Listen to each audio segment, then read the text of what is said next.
sertai tiap langkahku. Shalom, Bapak, Ibu, Saudara, Saudariku yang terkasih di dalam Tuhan. Puji syukur kita naikkan kepada Tuhan karena kita masih diberi kesempatan untuk bertemu, untuk beribadah bersama dalam ibadah online pada hari ini. Mari kita siapkan hati dan pikiran kita masuk dalam doa. Bapa di surga, Bapa yang kami sembah di dalam nama Tuhan Yesus Kristus, Tuhan kami yang hidup. Kuasa-Mu tidak berubah Tuhan, dari dulu, sekarang, sampai selama-lamanya. Kami mengucap syukur untuk segala kebaikan Tuhan, penyertaan Tuhan dalam hidup setiap kami. Terima kasih Tuhan, Engkau baik. Apapun keadaan kami, Engkau tetap baik buat kami. Kami mengucap syukur Bapa. Bapa, sebentar kami mau memulai ibadah online pada hari ini. Mohon Tuhan kuduskan, layakkan setiap kami, sehingga ibadah ini Tuhan berkenan di hadapan Tuhan, ada urapan Tuhan, menjadi dupa yang harum di hadapan Tuhan. Bagi setiap kami yang menonton, kami yang mengikuti ibadah online ini, ada impartasi roh Tuhan, ada kemenangan, ada kelepasan, ada kesembuhan terjadi. Kuasa Tuhan tidak terbatas. Terima kasih Tuhan Yesus, terima kasih. Kami serahkan semua ke dalam tangan kasih-Mu. Ampuni kami Tuhan, kuduskan, sucikan, dan layakkan setiap kami. Terima kasih Tuhan Yesus. Di dalam nama Tuhan Yesus Kristus kami berdoa dan mengucap syukur. Haleluya. Amin.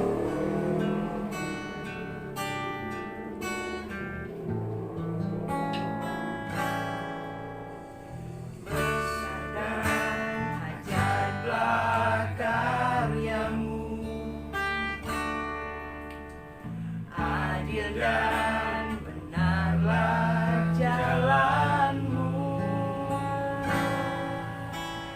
Raja segala bangsa yang Maha Kuasa, mulia nama-Mu. Besar dan ajaiblah karya-Mu,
Shalom, Bapak, Ibu, dan saudara-saudara sekalian yang diberkati oleh Tuhan.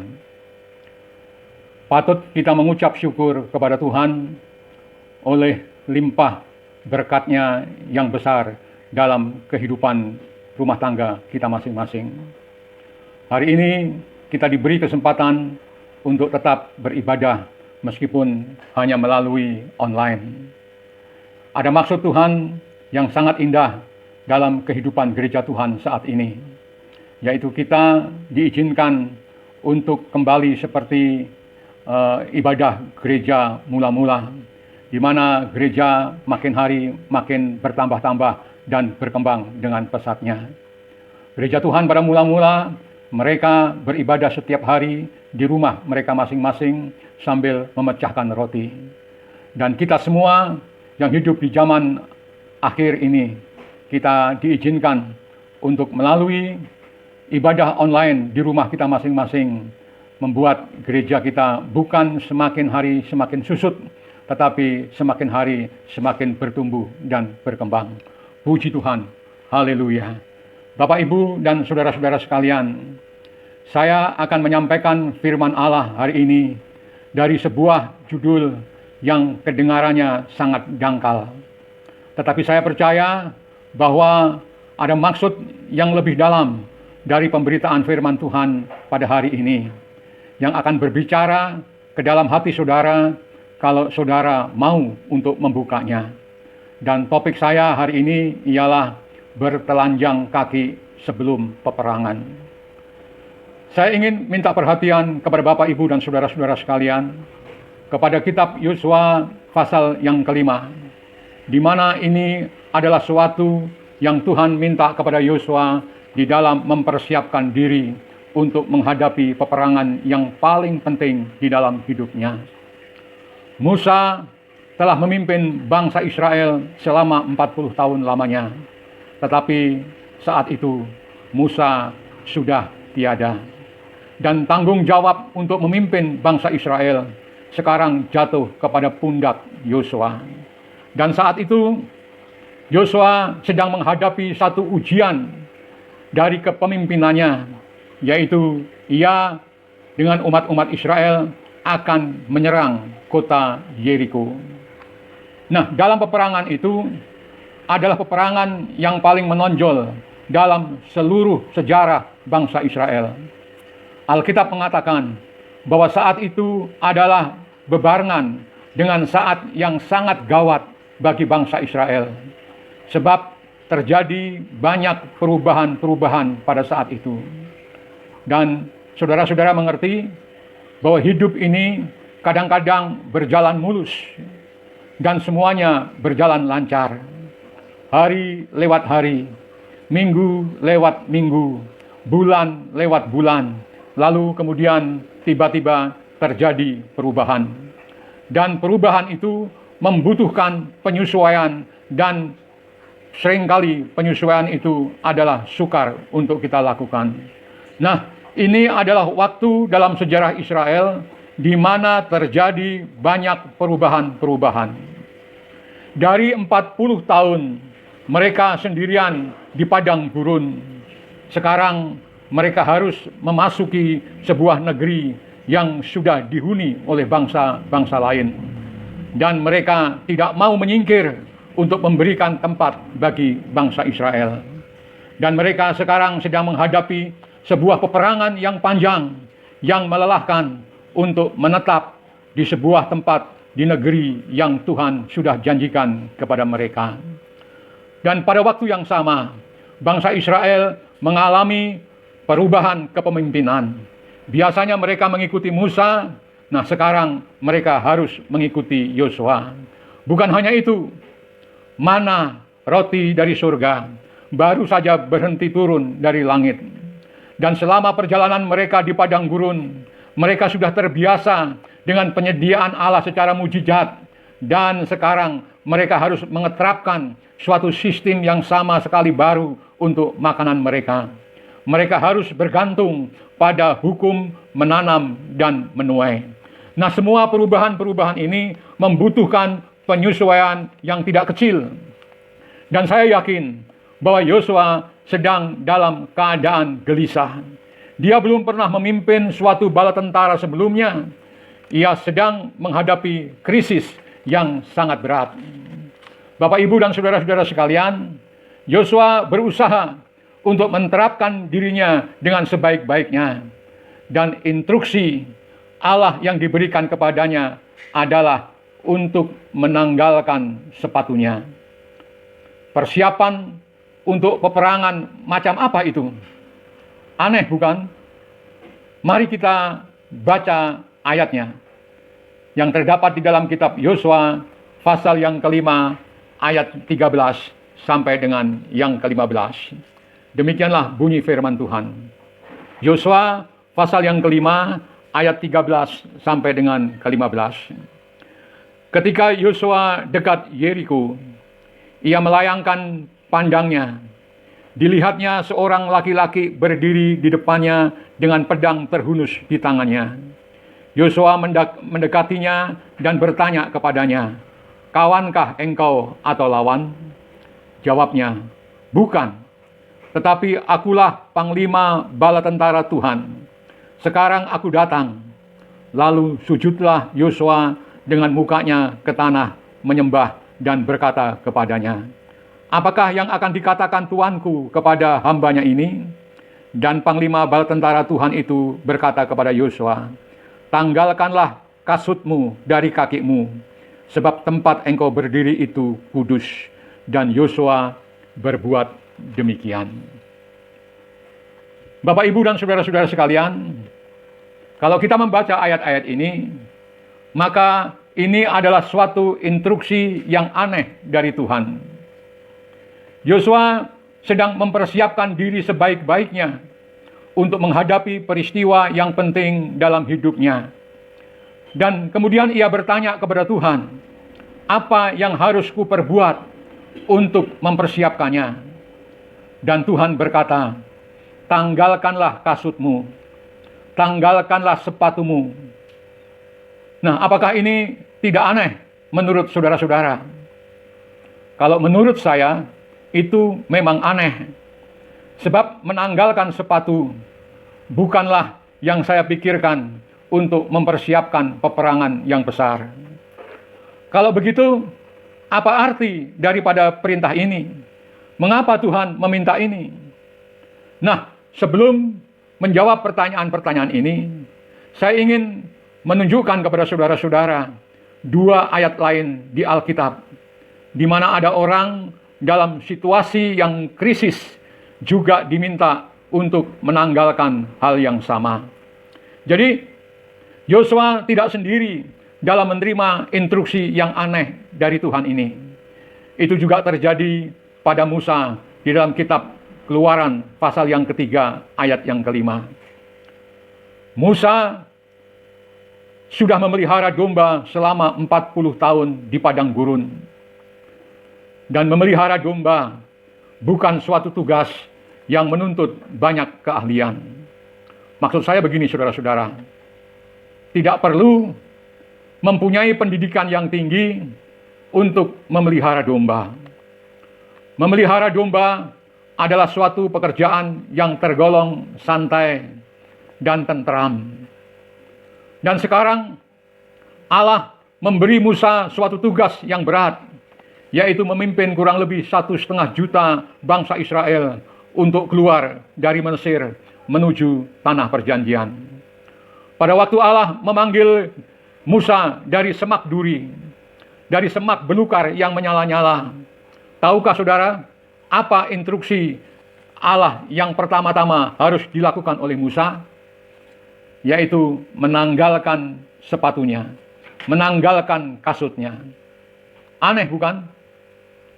Pada waktu itu Musa ada di daerah yang kasar dan berbatu-batu, daerah yang sangat kering, di mana tanahnya tajam dan panas. Nah, dalam situasi yang demikian, untuk saya lebih suka mengenakan sepatu boot yang tebal dan kuat.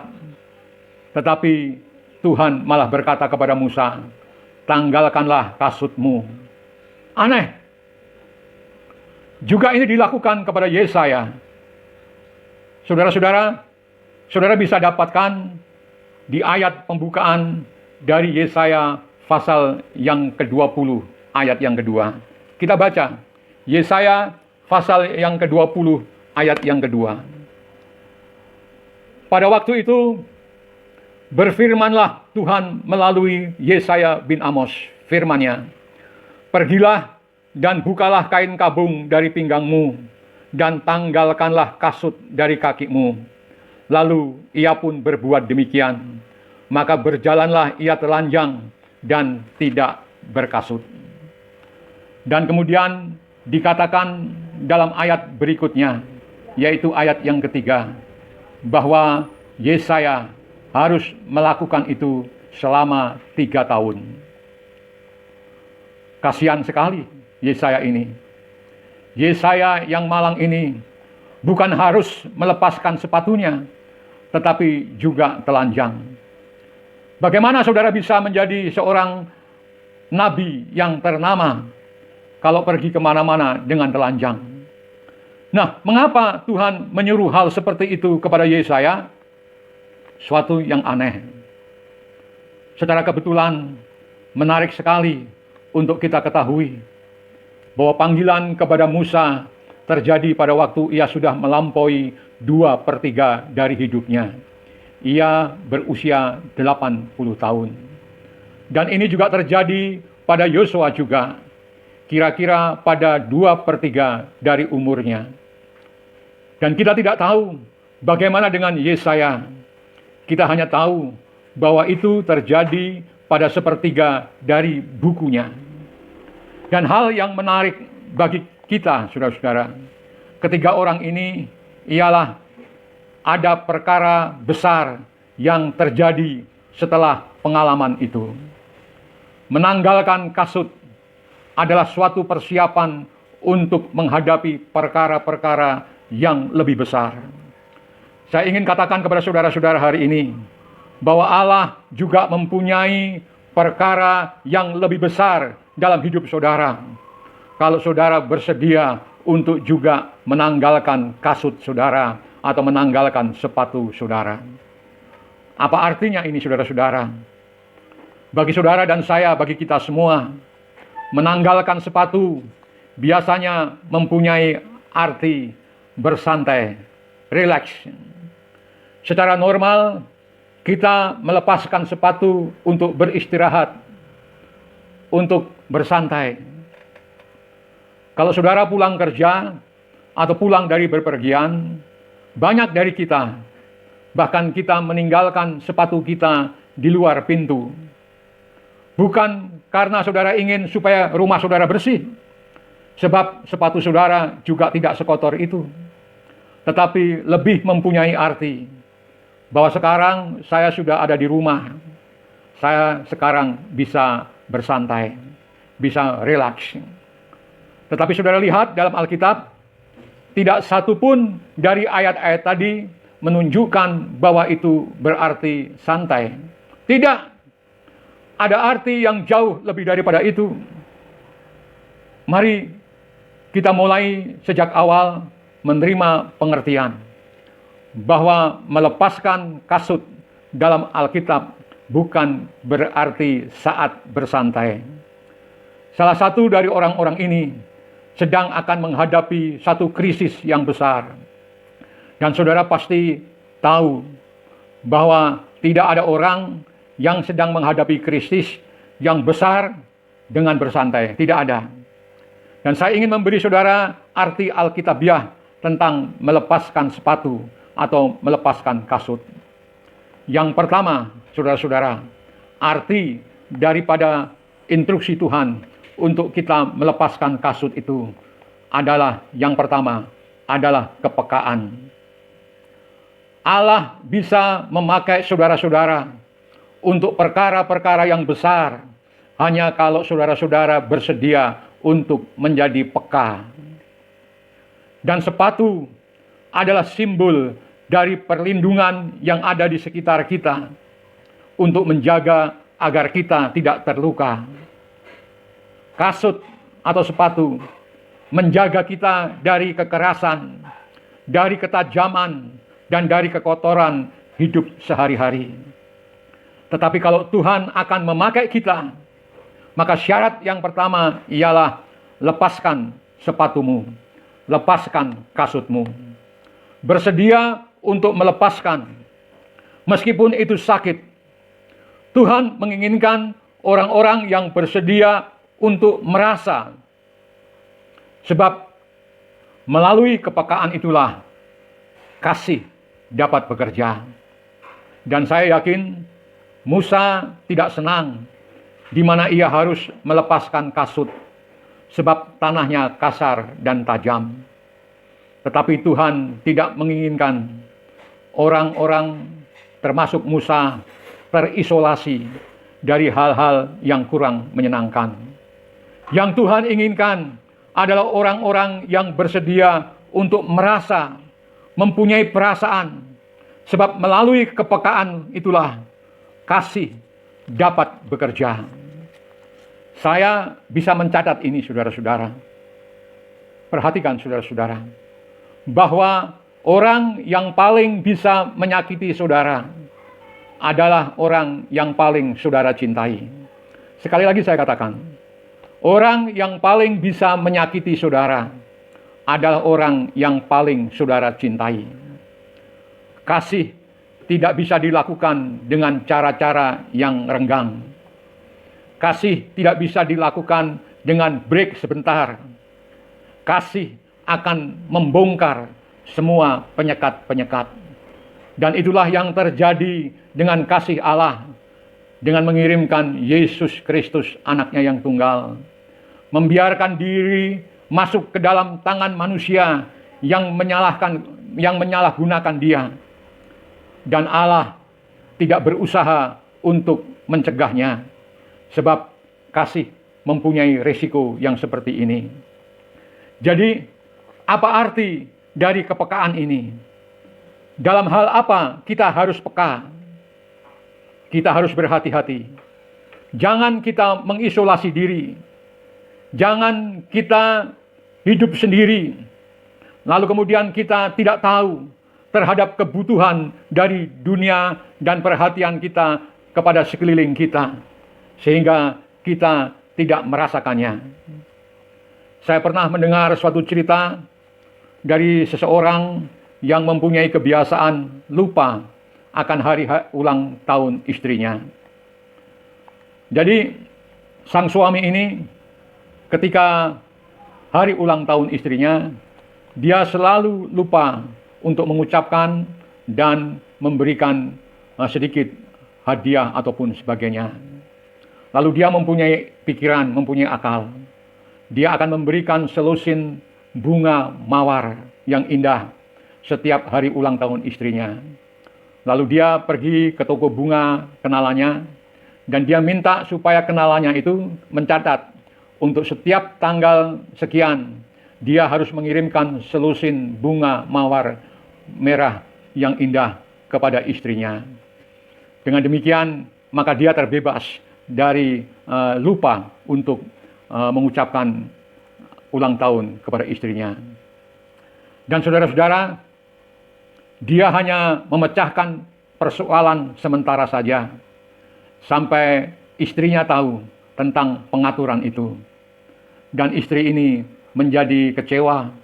Istri ini menjadi murung kembali seperti sebelumnya, sebab istrinya tidak bersukacita karena selusin bunga mawar yang indah seperti itu.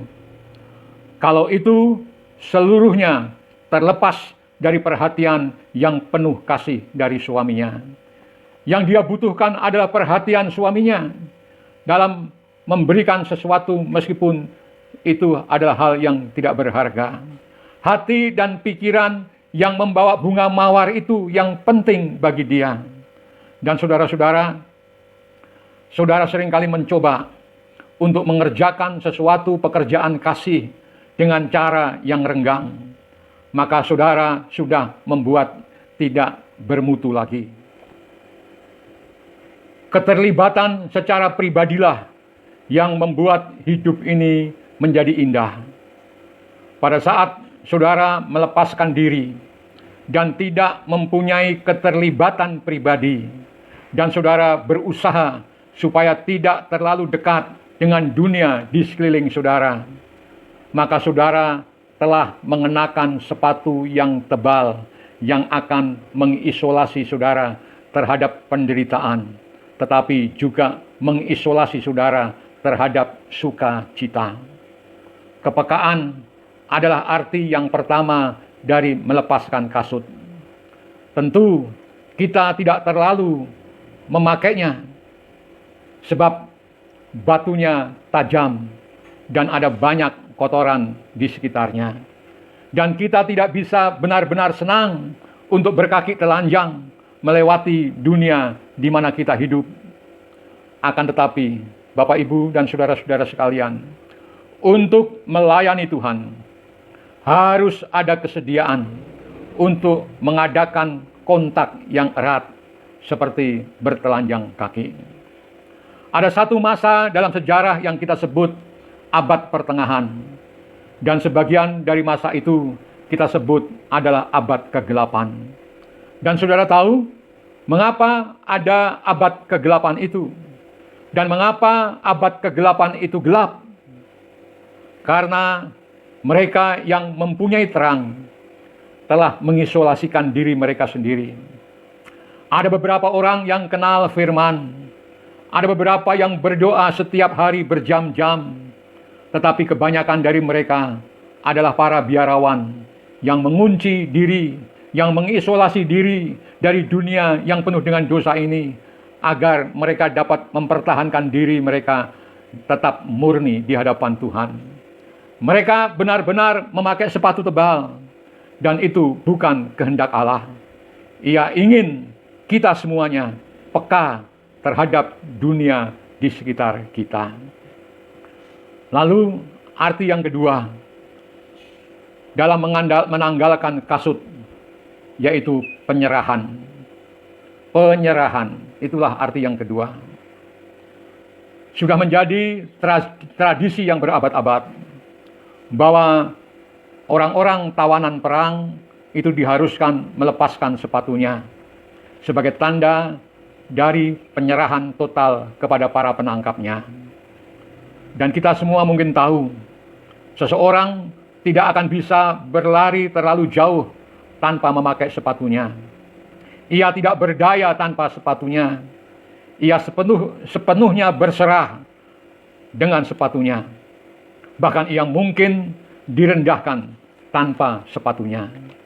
Dan itulah maksud Tuhan pada hidup dari Yesaya. Itu adalah tanda dari kehinaan total. Sebab Allah ingin menunjukkan kepada umat Israel bagaimana Ia akan memperlakukan mereka yang memberontak terhadap Dia. Dan saya bersyukur bahwa Allah belum melakukan instruksi itu kepada saya. Apa yang Ia lakukan pada Yesaya belum diberikan kepada saya. Dan saya rasa saudara pun juga demikian. Tetapi Tuhan berkata, lepaskan sepatumu. Bukan hanya supaya saudara bisa merasakan, tetapi juga supaya saudara bisa menyadari bahwa posisi saudara yang rendah di hadapannya. Supaya saudara menyadari perlunya penyerahan total kepadanya. Salah satu kebenaran dalam Alkitab adalah, kalau ada orang yang bersedia menyerahkan sebagian besar daripada keakuannya, maka Allah akan memakai dia. Saya membaca satu ringkasan dari kehidupan Musa, yaitu salah satu dari mereka yang diminta untuk menanggalkan kasutnya. Musa hidup sampai 120 tahun. Dan ringkasan hidupnya kira-kira begini. 40 tahun pertama dari hidupnya, ia belajar untuk menjadi seseorang. Lalu kemudian 40 tahun yang kedua, ia belajar bahwa dia itu bukan siapa-siapa. Dan 40 tahun yang terakhir, dia belajar bahwa Allah dapat bekerja melalui orang yang bukan siapa-siapa itu. Dan ini adalah biografi yang cukup menarik.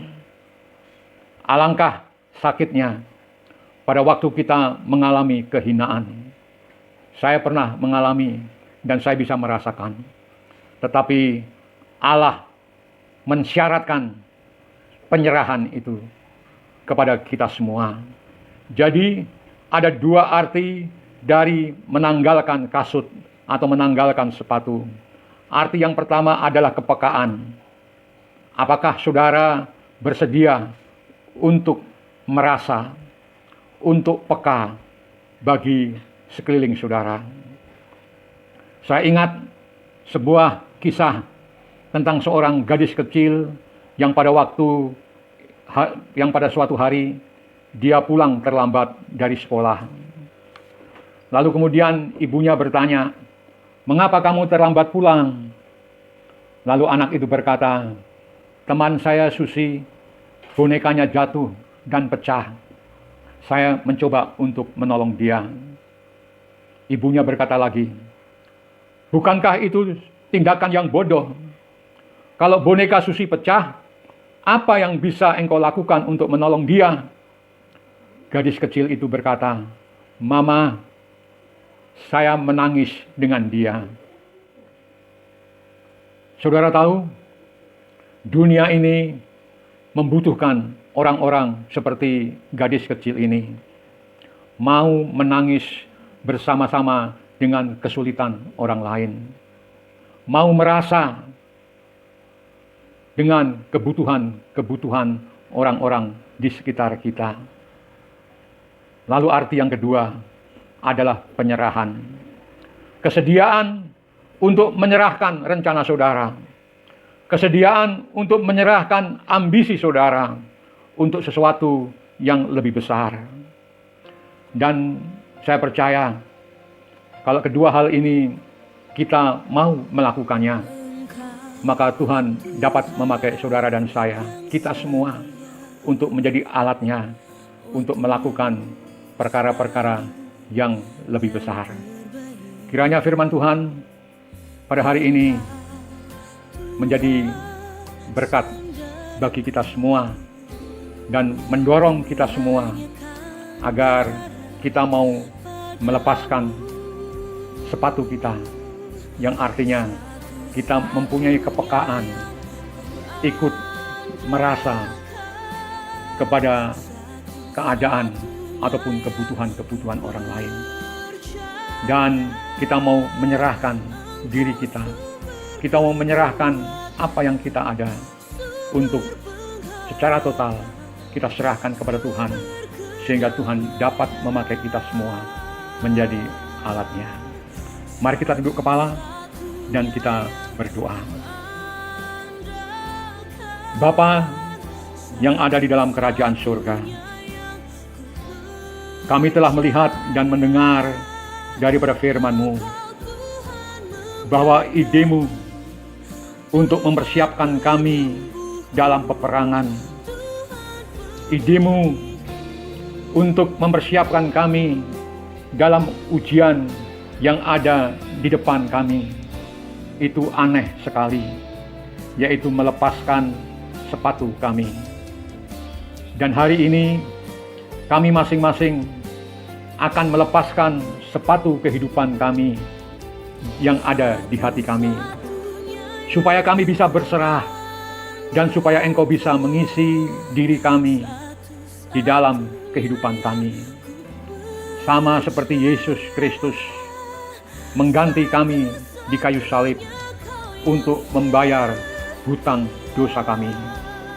Kami tahu bahwa Dia bersedia untuk masuk ke dalam kehidupan kami juga, untuk memimpin kami dan membantu kami di dalam keputusan-keputusan besar. Bapa, doa dari hati kami saat ini, kami mohon dengan Roh-Mu agar setiap kami boleh berkata, "Aku menyerahkan kepadamu Tuhan." Dan Tuhan, ini sepatu dari kehidupanku. Aku mau menyerahkan kepadamu. Aku mau menyerahkan kepadamu dan memohon bahwa Engkau akan masuk ke dalamnya dan hidup bagiku melalui aku. Supaya setiap tembok Yeriko dalam diriku akan runtuh dan hancur. Sebab saya bersedia untuk telanjang kaki sebelum peperangan. Hamba-Mu juga berdoa, Tuhan, untuk pelayan-pelayan-Mu yang ambil bagian dalam ibadah hari ini. Para pemain-pemain musik, pemimpin puji-pujian, backing vokal, dan yang lain-lain yang telah mempersiapkan sehingga ibadah online ini dapat berlangsung. Tuhan, hamba-Mu berdoa untuk mereka semua. Kiranya Engkau memberkati mereka dengan berlimpah-limpah. Demikian pula sidang jemaat-Mu yang hari ini beribadah, memuji Tuhan, menyembah Engkau, dan mendengarkan firman-Mu. Engkau juga memberkati mereka satu persatu. Engkau tahu keadaan mereka masing-masing, dan Engkau sanggup untuk memelihara hidup mereka sampai kepada kesudahan, karena Engkau adalah Allah yang Maha Besar. Jauhkan kami semua daripada wabah COVID-19 yang masih merajalela dan mengancam kehidupan kami yang terjadi di sekeliling kami, Tuhan. Lepaskan kami dan luputkan kami. Kiranya darah domba Allah yang berkuasa membentengi kita semua, sehingga kami boleh terluput daripada wabah virus COVID-19 ini, Tuhan. Kami juga berdoa untuk pemerintah negara kami, pemimpin-pemimpin kami, agar dapat menyelesaikan pengadaan vaksin daripada virus ini, sehingga dengan demikian vaksin ini dapat digunakan untuk banyak masyarakat bangsa kami, sehingga bangsa kami boleh cepat-cepat terlepas dan terbebas dari wabah COVID-19 ini. Berikan hikmat kepada mereka semua, sehingga mereka mempunyai hati yang peka dalam memenuhi kebutuhan masyarakat. Terima kasih Tuhan, kiranya berkat Tuhan menyertai kehidupan kita semua. Bapak, Ibu, dan saudara-saudara sekalian yang dikasihi oleh Tuhan, sebelum kita berpisah satu dengan yang lainnya, kita akan menerima berkat daripada Tuhan. Mari kita angkat tangan. Saudara-saudaraku yang dikasihi oleh Tuhan, sekarang kita berpisah, dan terimalah berkat daripada Allah Bapa, kasih dan cintanya Tuhan Yesus Kristus, serta persekutuan dengan Roh-Nya yang kudus, menyertai saudara-saudara semua dari saat sekarang ini sampai Maranatha, Tuhan Yesus datang untuk yang kedua kalinya. Kita berpisah di dalam berkat-Nya Tuhan Yesus Kristus. Puji Tuhan. Mari saya ajak saudara-saudara yang percaya dan sudah menerima berkat, kita katakan sama-sama dengan iman. Amin. Selamat berpisah dan sampai ketemu kembali dalam ibadah lain waktu. Tuhan memberkati kita semua.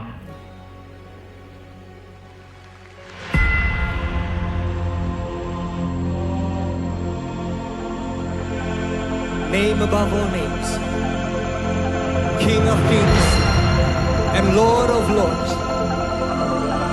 Satu nama yang menyelamatkan, satu nama yang menyucikan, satu nama yang membangkitkan hidup kami.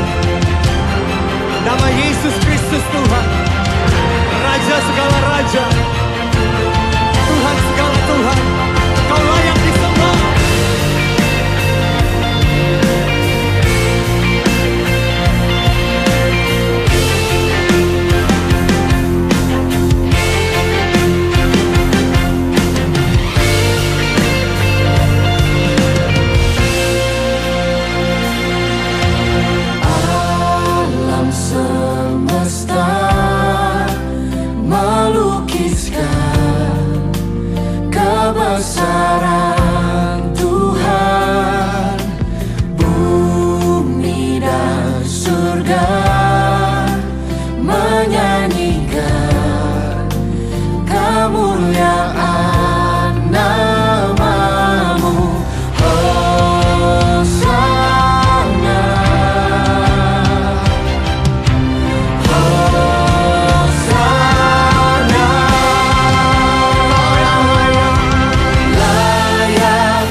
namamu Tuhan. Alam semesta melukiskan kebesaran Tuhan. Bumi dan surga, Bumi dan surga menyanyikan kemuliaan katakan Hosana. Hosana,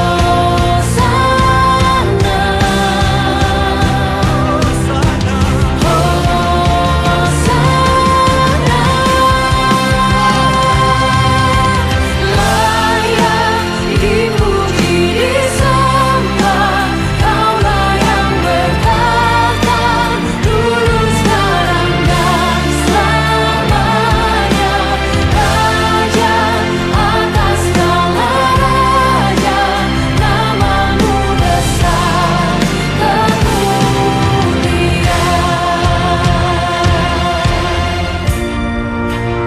Sebab tidak ada nama lain selain nama Yesus, yang kepadanya setiap lutut akan bertelut, setiap lidah akan mengaku bahwa Engkau adalah Raja, Engkau adalah Tuhan segala Tuhan.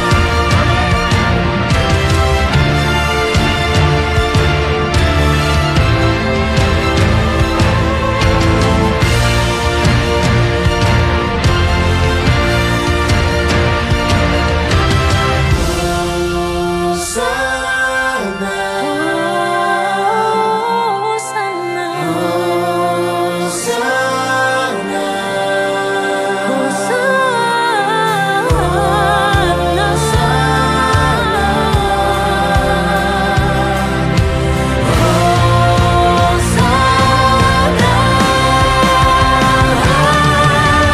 layak dipuji disembah, Kaulah yang berkata dulu sekarang dan selamanya. Raja Raja atas segala raja, namamu besar termulia. Layak dipuji disembah, Kaulah yang berkata dulu sekarang dan selamanya. Raja atas segala raja, namamu besar termulia. Namamu besar termulia.